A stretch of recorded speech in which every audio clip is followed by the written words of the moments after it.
Hello everyone, welcome back to my channel Styled and Sorted with Bhumika. Today's vlog is a mix of delicious food and a little home refresh. I'm making super comforting North Karnataka style meal, soft Jowar rotis and a simple flavorful black-eyed peas gravy, which is also called as rongi or lobia in Hindi and Alsande kalu in Kannada. And later, I'm giving our dining area a mini makeover, lots of cleaning, wiping, and a cute flamingo-themed decor touch. So let's get started with the vlog. I have taken some spinach leaves or palak grown at home and I washed them and chopped them. It is good to add some more protein and flavor to the gravy. As and when possible, if I have green leaves, I try to add into my cooking. I've also taken some garlic, green chilies and curry leaves. As we peel garlic in bulk, we store them in the freezer. So when I take out them from the freezer, I add some water and then I try to soak it for a bit. Here I'm showing how I make the Jowar Roti. So I sift the flour and then I boil the water. I take around 1 cup of Jowar Roti to 1.5 to 2 cups of water. Boil the water well with little salt and some oil, and then I add in the flour slowly into it. And I try to cook this for at least 10 to 15 minutes. While the flour was getting cooked, I hand pounded a mixture of garlic, green chilies, and curry leaves. After 10 minutes, I got the vessel down from the gas, and here I'm mixing the dough with the big ladle. It's a wooden spoon, basically used for kneading the dough. Because it's very hot, we cannot use our hands to do just yet. And it's a good idea to cover it for some time and keep it aside for 5 minutes until it forms a sort of a steam and the dough becomes softer. Meanwhile, I'm trying to make the gravy here. I added some oil into the pan and I'm adding the pound mixture. This gives a very beautiful aroma to the kitchen. And then goes in some tomatoes and the cut spinach. Mix really well, cook for some time with covering the lid. I've also taken some fresh coriander or dhania, which I'm going to add in the end as the garnish. Now I'm adding the black-eyed peas, which I have pressure cooked. It's always a good idea to soak these beans for at least 5 to 6 hours.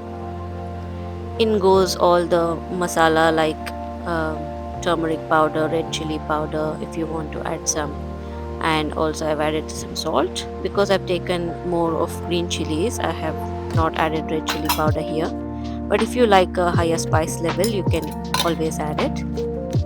So this is a very lovely silicone sheet which makes our life easier to knead the dough. Otherwise I used to knead it with my hands and it used to be pretty hot. Now it's easier and quicker that way.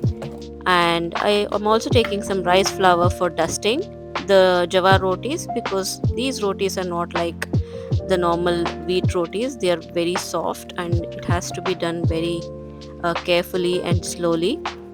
And if you take rice flour, you can easily knead these rotis well ahead of time and stack them up. They won't stick to each other. So as this takes a lot of time, it's a good idea to stack them all beforehand and start making the rotis only when you and your family are ready to consume them. So that's what I'm trying to do here. These rotis, Jowar rotis or rice rotis, they need a lot of patience. You cannot be doing this as easily as you do the wheat roti. You know, the people from North Karnataka, they are so good at making these rotis. They just beat it by hand. They don't need to use any rolling pin. But I'm still learning how to do it, and I think it's really hard. to learn that.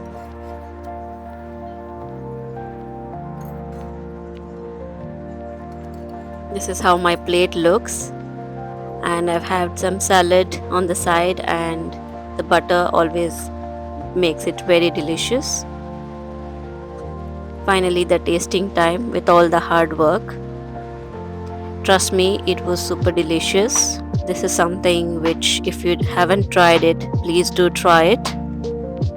You can also mix very hot water to the java flour and knead it together, but I like this method of boiling and then kneading the dough. So here I'm showing you the next day, and we are trying to clean the dining table and going to replace the rug under the table with a new rug, because this one is small. We had a previously we had a smaller dining table, so that's when we got this black rug. Now we got the new dining table, so we wanted to upgrade the rug as well. Slowly I am moving one by one all the chairs to the side, and then we'll give it a nice wipe and clean. They're leather chairs, pretty easy to clean them. All we need is a spray, and then we're good to go.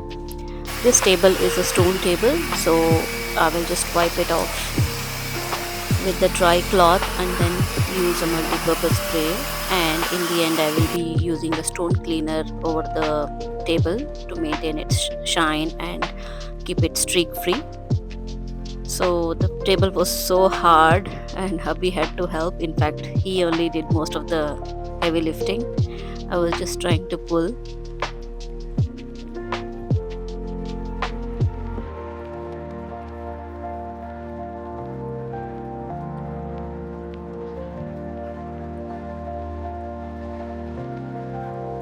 Finally, we got around to move it. All I have left to do is pull out the rug. So just trying my best to pull it out while he picks up the table and holds it. It's time to give a good vacuum and clean under the table as well.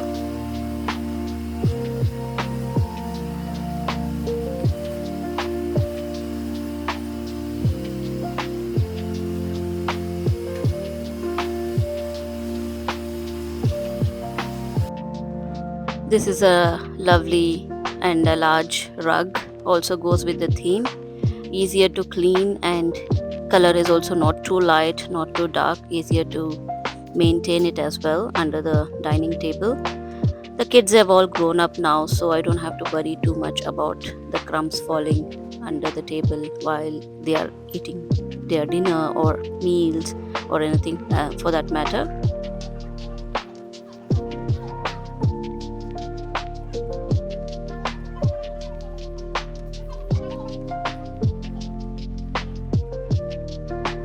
Once it is in the position, I am just cleaning, giving it a nice wipe.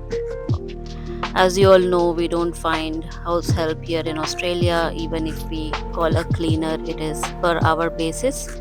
So most of the things fall on our head, and we'll have to do all the dusting and other sorts of cleaning. This is the stone cleaner which I was talking about earlier. This is really good. If you have a stone table or a marble table, I think you can use it. It just gives a very shiny and smooth streak-free surface. I'm wiping down all of the chairs and their legs and feet, everything with a multi-purpose cleaner.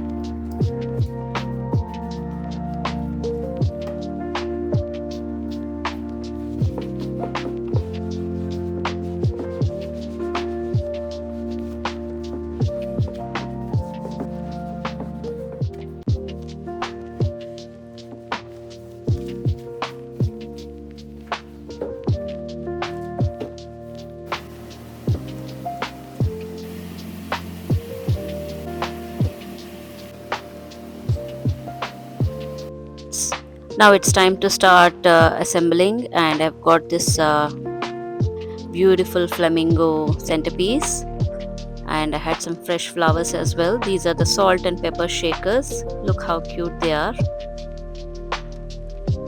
And a beautiful candle goes in. Everything is tied up so neatly, I feel. What do you guys think? Let me know in the comments below. It's small things like this makes you feel so happy. Such small decor items, but it adds personality to the whole area.